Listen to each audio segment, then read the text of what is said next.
Marilah teman-teman, sebelum belajar ada baiknya kita membaca doa. Berdoa dimulai. Oke, terima kasih kepada Andika. Anak-anak, sebelum kita lanjut, apakah hari ini ada yang tidak masuk?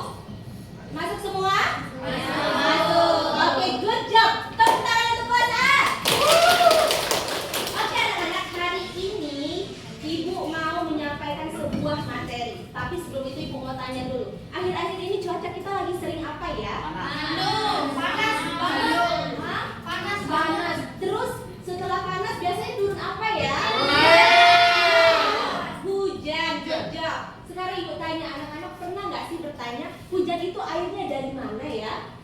Ayo. Langit. Dari langit. Apakah airnya tiba-tiba ada di langit? Atau ada proses terlebih dahulu sebelum airnya naik ke atas langit? Ada proses terlebih dahulu. Itu adalah pelajaran yang akan kita bahas hari ini, yaitu tentang proses turunnya hujan. Nah, tujuannya sendiri adalah supaya anak guru paham gimana sih proses terjadinya hujan. Jadi kalau ditanya hujan dari mana, airnya dari langit? Tidak, tapi ada proses terlebih dahulu sebelum turun hujan. Nah, jadi proses turun hujan sendiri itu ada 4. Yang pertama, Kelihatan. Oh, tulisannya ya.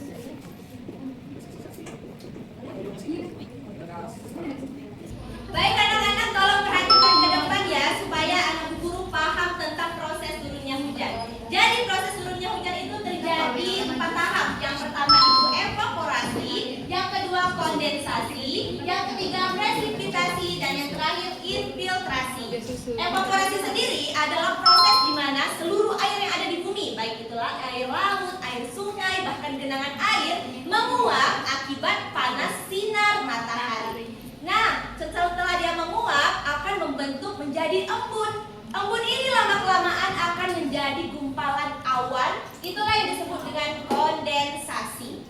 Nah, awan tersebut nanti lama-kelamaan akan ditiup sama angin. Setelah dia ditiup angin, menyatu. Karena awan tersebut mengandung air di dalamnya, lama-kelamaan juga awan tersebut akan keberatan membawa airnya.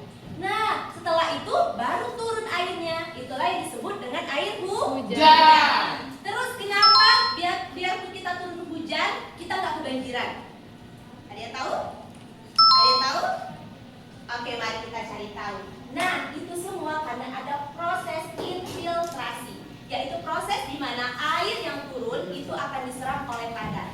Karena di dalam tanah itu terdapat akar-akar pohon, yaitu akar-akar pohon yang memiliki akar tunggal. Contohnya seperti pohon apa? Mangga boleh. Apalagi? Rambutan boleh. Iya boleh. Itu adalah pohon-pohon yang memiliki akar tunggal, sehingga air yang turun bisa diserap oleh tanah. Nah, supaya guru lebih paham lagi, Ibu ada lagu supaya kita makin ingat tentang proses turunnya hujan. Ikutin Ibu dulu, pertama Ibu, baru anak-anak Ibu ya. Oke? Air laut menguap, itu evaporasi, lalu membentuk awan, itulah kondensasi.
Ada yang namanya infiltrasi. Masih. Akan diserap oleh siapa?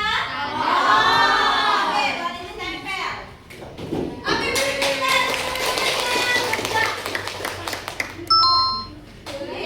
Jejak, pintar sekali. Tepuk tangan sekali lagi untuk teman-temannya. Oke, oke anak-anak boleh duduk. Nah, itu tadi adalah proses turunnya hujan. Tadi kan kita baru bahas rinci tentang evaporasi. Nah, karena waktunya sudah habis, materi berikutnya tentang kondensasi, presipitasi, dan infiltrasi akan dilanjutkan minggu depan.